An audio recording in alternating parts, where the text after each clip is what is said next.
नमस्कार दोस्तों, मैं प्रशांत कुमार शुक्ला एडवोकेट। साथियों, आज के वीडियो में हम लोग बॉम्बे हाई कोर्ट का एक और इम्पोर्टेंट लेटेस्ट जजमेंट के बारे में बात करेंगे। सबसे पहले आप लोग का ये सवाल रहता है कि जो मुस्लिम महिला तलाक के बाद क्या भरण पोषण की मांग कर सकती है, तो इसका आंसर ये जजमेंट में है। तो चलिए आइए जानते इस पूरे इम्पोर्टेंट जजमेंट के बारे में। बॉम्बे हाई कोर्ट ने हाल ही में कहा कि मुस्लिम महिला तलाक के बाद भी घरेलू हिंसा महिलाओं की सुरक्षा अधिनियम यानी कि domestic violence act 2005 DV act के तहत राहत की मांग सकती है। कोर्ट ने कहा घरेलू हिंसा के मामले में अपनी पत्नी के लिए गुजारा भत्ता बढ़ाने के सत्र न्यायालय आदेश के खिलाफ व्यक्ति के पुनर्विचार आवेदन को खारिज कर दिया। अदालत ने क्या कहा, आइए वो भी जानते हैं। भले ही तर्क के लिए यह मान लिया जाए कि अनावेदन आवेदक को तलाक दे दिया है, डीवी एक्ट की जो धारा 12 के तहत शुरू की गई कार्रवाई में उसे भरण पोषण से वंचित नहीं किया जा सकता है, कोर्ट ने ये कहा। साथ ही साथ ये भी कहा, शिकायतकर्ता 2006 में अपने पति के साथ सऊदी अरब गई थी। उसके रिश्तेदार और उसी इमारत में रहने वाले उसके पति के रिश्तेदारों के बीच विवाद था। उसने आरोप लगाया कि इसी विवाद के चलते उसके पति ने उसके साथ दुर्व्यवहार किया। आखिरकार 2012 में वह अपने पति और बच्चों के साथ भारत वापस आ गई और अपने पति के घर पर रह रही है। उसने आरोप लगाया कि उस पर अपने रिश्तेदारों के खिलाफ शिकायत दर्ज करने का दबाव डाला गया और जब उसने इनकार कर दिया तो उसे पीटा गया। उसके पति के रिश्तेदारों ने उसे मारने की कोशिश की। वह अपने छोटे बेटे के साथ अपने माता पिता के घर गई और अपने पति और उसके रिश्तेदारों के खिलाफ शिकायत दर्ज कराई। उसका पति वापस सऊदी अरब चला गया।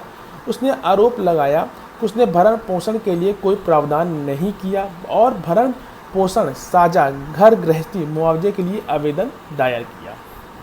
पति ने उसके आवेदन का विरोध किया और आरोपों से इनकार किया। उसने आरोप लगाया कि वह अपने परिवारों के बीच विवाद के कारण उससे झगड़ा करती थी और जब वह घर से चली गई तो उसने उसे वापस लाने की पूरी कोशिश की।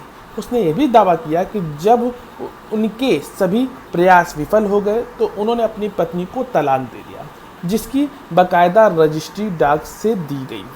मजिस्ट्रेट ने शिकायतकर्ता को 7500 प्रति माह रुपये और उनके बेटे को 2500 रुपये प्रति माह रुपये का भरण पोषण का देने का आदेश दिया।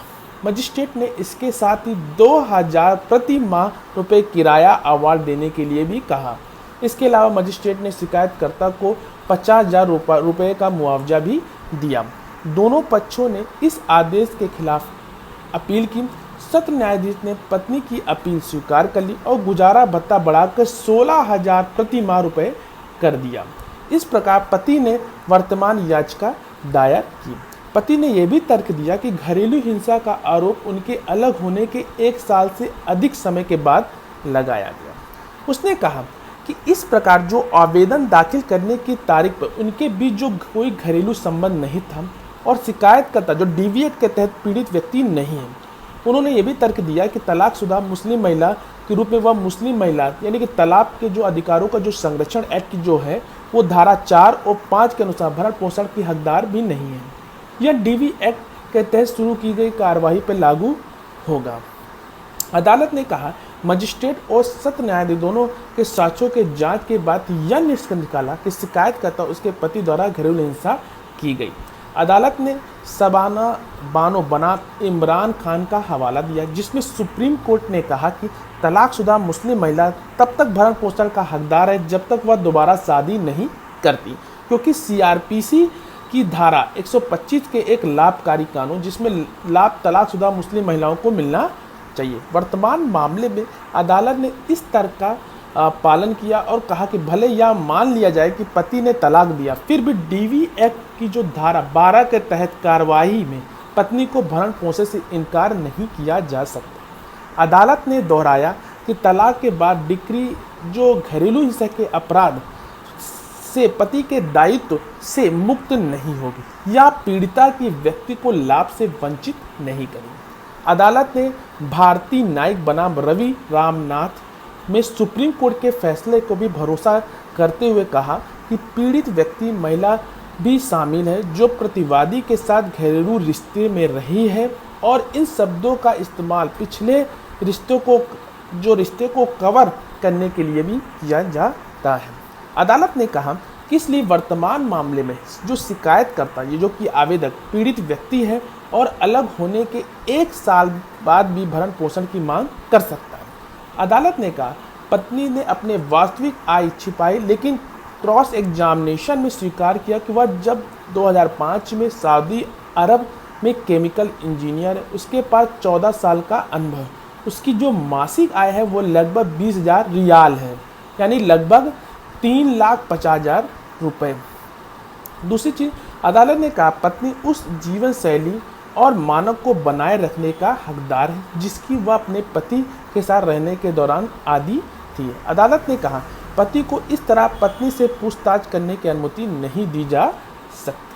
अदालत ने कहा कि सत्य न्यायालय द्वारा दिया गया गुजारा भत्ता का जो आवेदन की जो न्यूनतम जरूरतों को पूरा करेगा और पति के आपराधिक जो पुनर्विचार याचिका को खारिज कर दिया।